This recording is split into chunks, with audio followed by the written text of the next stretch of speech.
Hello everyone.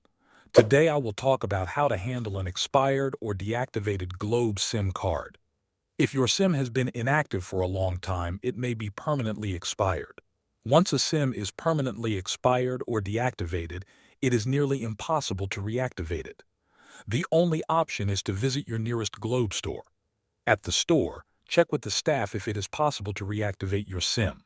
If reactivation is not possible, you can apply for a new SIM. If you want to keep your old number, tell them to issue it with your new SIM. Provide the staff with any information they need to verify your identity and ownership of the old number. If the store is still unable to reactivate your old SIM, you will need to buy a new SIM card. Once you have your new SIM, it is important to keep it active. You can do this by calling your friends regularly and sending text messages often. Opt for promos for your favorite apps. Use mobile data to join social media challenges or browse the internet regularly.